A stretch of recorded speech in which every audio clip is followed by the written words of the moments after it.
Hello, I'm Michelle Kolcan. I'm a holistic health practitioner. I have a degree in complementary and alternative medicine, and I have a specialization in herbalism.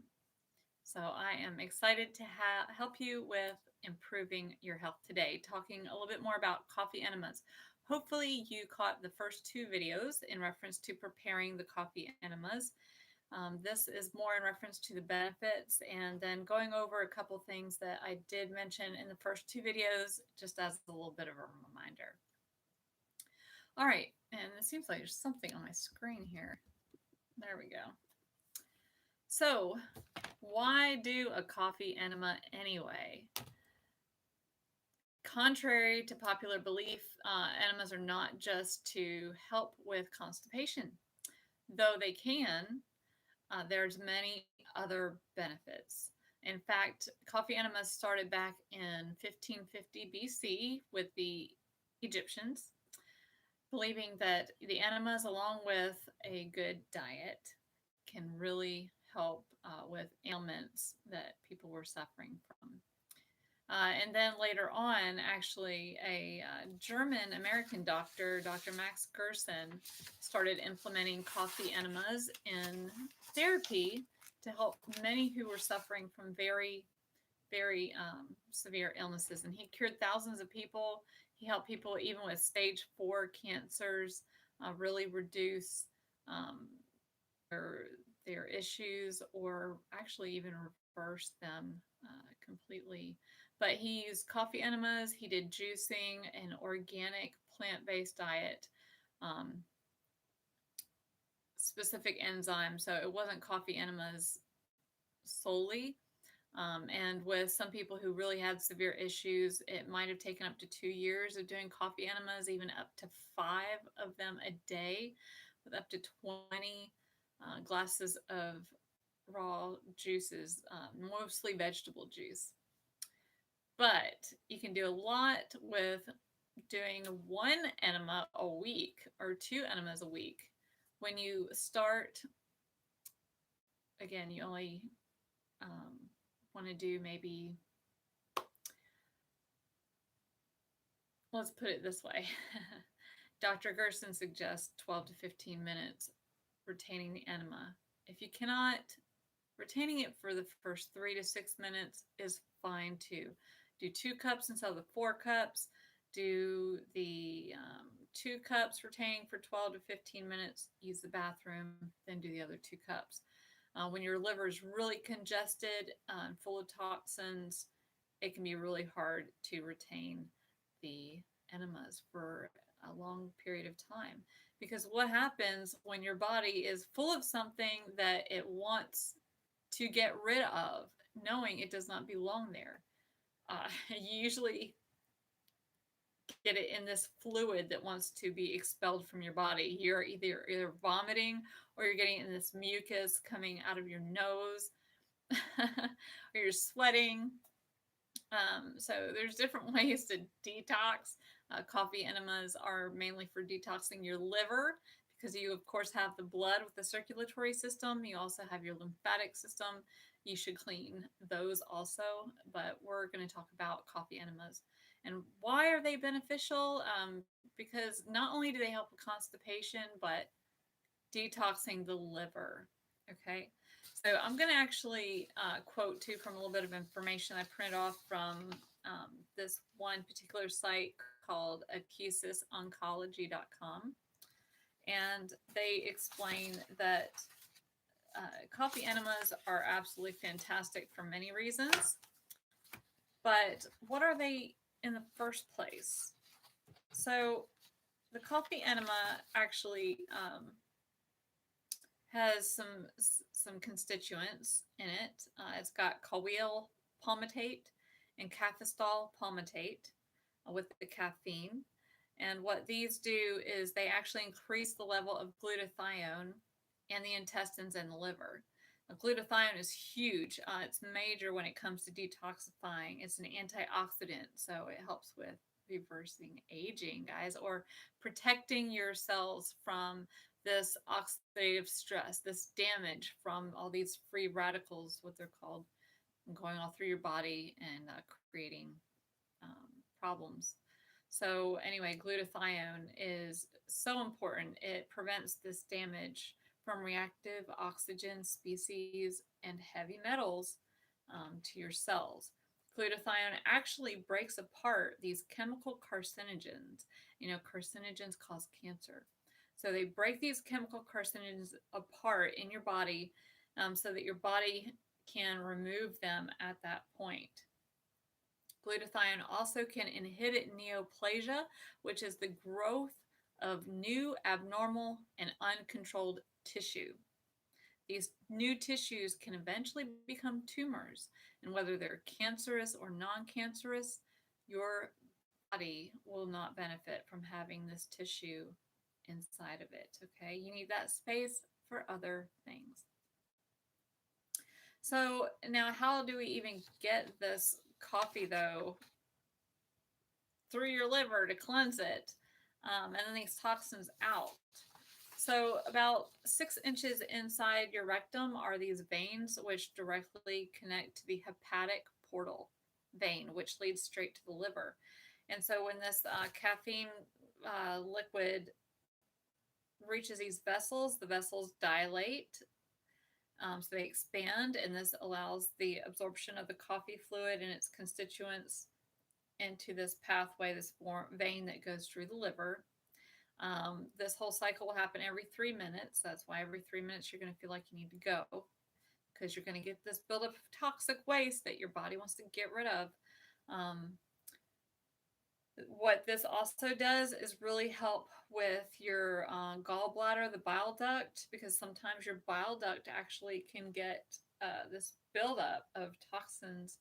Um, but yeah, your gallbladder can have a hard time getting it out. You might have a sluggish gallbladder, you might have a sluggish liver. So this really stimulates that bile flow and the excretion of these toxins.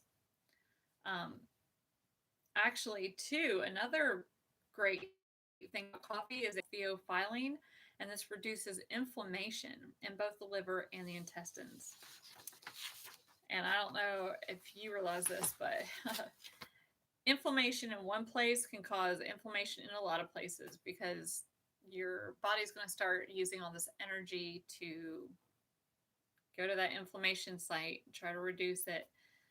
That causes problems in all these other areas. Those other cells need that energy for either processing nutrients that you've just eaten, or processing medication you've just taken, or who knows. But so many reasons.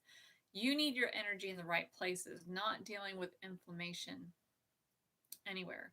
um, it's so important. The coffee enemas help take care of your gut lining.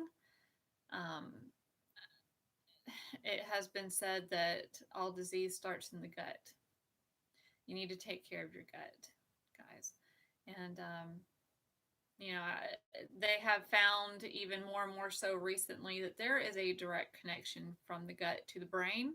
So when your gut is not healthy, your brain is not healthy. That will affect your mood. You will have increased anxiety. You can have issues with depression. Um, your neurotransmitters aren't working like they should. You might get a medication to increase the serotonin in your brain to get you more happy, but guess what? 80% of your serotonin is actually in your gut. 70% of your immune system is in your gut. Take care of your gut and you'll take care of these other things too. Okay, and coffee enemas are great with the gut. Coffee enemas help with digestive disorders like constipation, IBS, bloating, cramping, nausea, um, actually intestinal infections too, like parasitic infections, yeast infections, other viral infections. I can tell you, I've been doing coffee enemas now for several years, and I used to deal with a lot of gas and bloating and distension, really distension, because I wasn't relieving a lot of the gas and bloating. So I could look like I'm 6 months pregnant, do a coffee enema, and be a lot flatter after one session and feel so much better. Um, I'm now to the point where I do just like 2 a week, just as a way to keep my liver clean and working well. Um, so when it comes to the other two videos that I made in reference to preparing the enemas, there's a few pointers and tips I want to give you. First of all, coffee enema, it turns green if you spill some of it, the coffee solution, or if you unfortunately secrete a little bit out of you. That is not a green infectious fluid that is leaving your body. Trust me, I was a little freaked out the first time. But no, it is just the color of the coffee solution, because once again, too, you're not using just any coffee. You can't go to any grocery store and get any coffee. You have got to use a coffee that is specially made doing coffee enemas, and I mentioned that in the video, which one to get, as in part 1. All right, again, use only distilled water. Use only distilled white vinegar that is gluten-free. And your cleansing of your tubes and your buckets, which you need to do, before and after. Run some fluid through those guys, and replace your nozzles every few times, 6 7 times, whatever. You can get those replacement nozzles I showed on the video at Amazon. They will fit any stainless steel bucket nozzle practically. And use the stainless steel bucket. It's so much more healthier to use than a plastic. It's continuously reusable. You don't have to throw it away like some of the plastic buckets. And let's see, what else can I tell you? When you're doing the coffee enema, again, just relax, put your phone down, take that 12 to 15 minutes to just do some deep breathing. That deep breathing will help you retain the enema. Okay, it will help kind of massage your liver and get it doing what it needs to do. Really relax. Something about coffee enemas too is that they help your parasympathetic nervous system. This is the part of your nervous system that needs to rest and relax. One reason why we're in such an unhealthy state many times is because our body is in constant stress mode. You don't let it rest enough to where it gives time for digestion. If you don't digest your food, you're not going to get the nutrients from your food. That means you're not going to get the vitamins to the organs. You're not going to get your organs functioning properly, and you're going to get disease. It's kind of a simple process when you look at it, and common sense. So again, take care of your gut, guys. This is not really such a weird, crazy process. Thousands of people have done it. It's become more and more popular lately, and is actually in the Merck manual for a long time, which physicians used to refer to, and coffee enemas were in there until they decided they needed to create more space, and then they removed the coffee enema procedure from the Merck manual, simply, as they state, due to a lack of space. Kind of makes you wonder, though, because it's really, a natural alternative way of dealing with health issues. And we all know how some of those kind of get pushed away from the focus of the public in different ways. Trying to push more toward, prescription meds or taking care of illnesses other ways. This is such a healthy way to go. You will feel better. Your energy increases. Your skin complexion gets better. A lot of skin rashes, skin problems are due to an unhealthy liver, okay, or an unhealthy gut. That includes eczema, psoriasis, so many different things. So, again, take care of the gut. This is not hard to do. It will get easier the more and more you do it.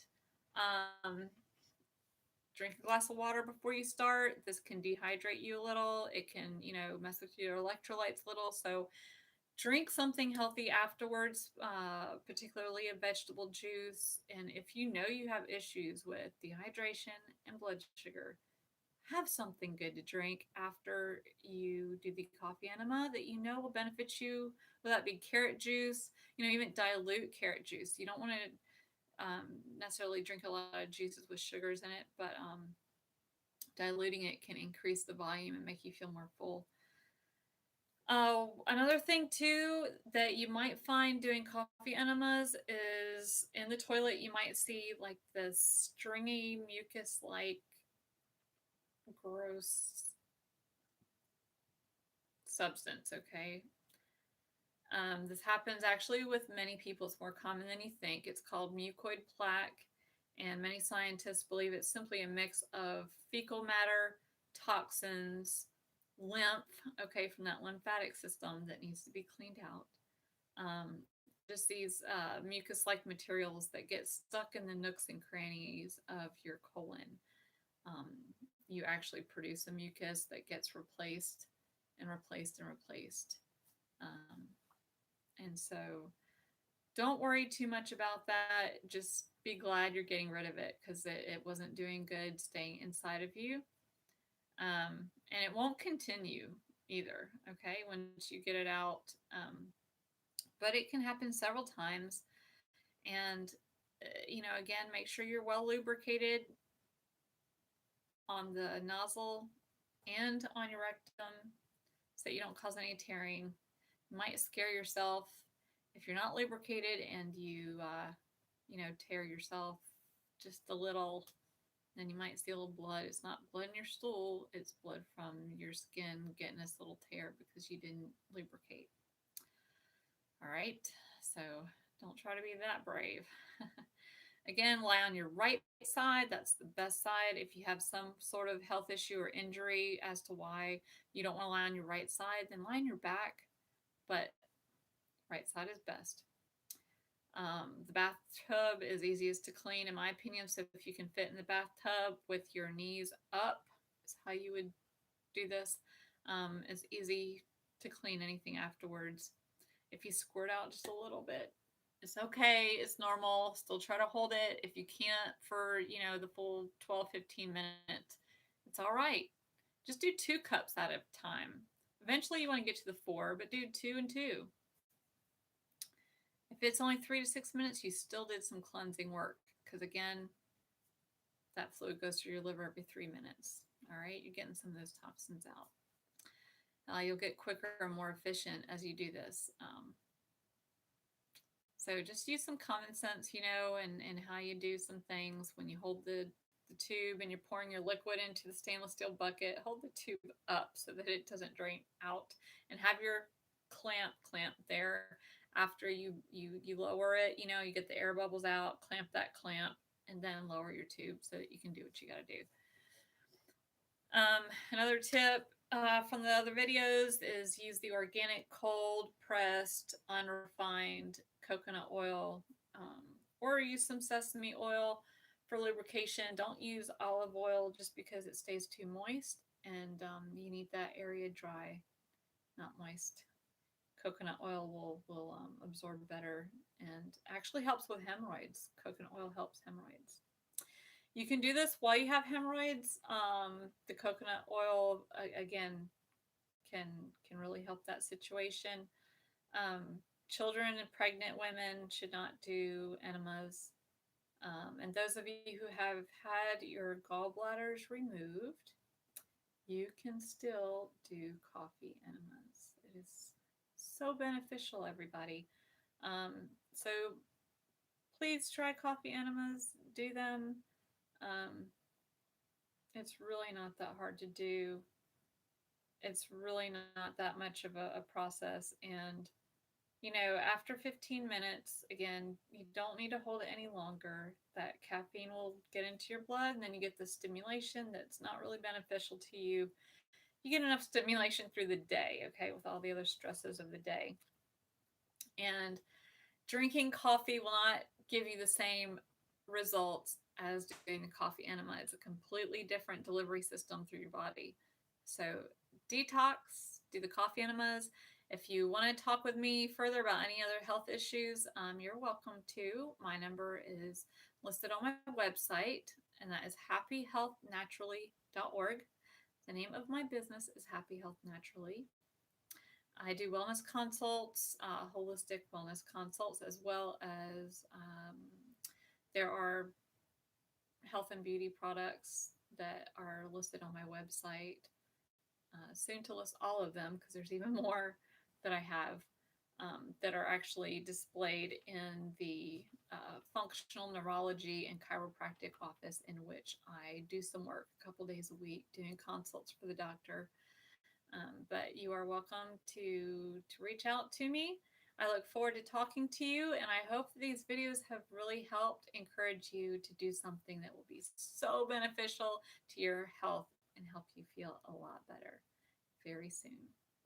Have a good day.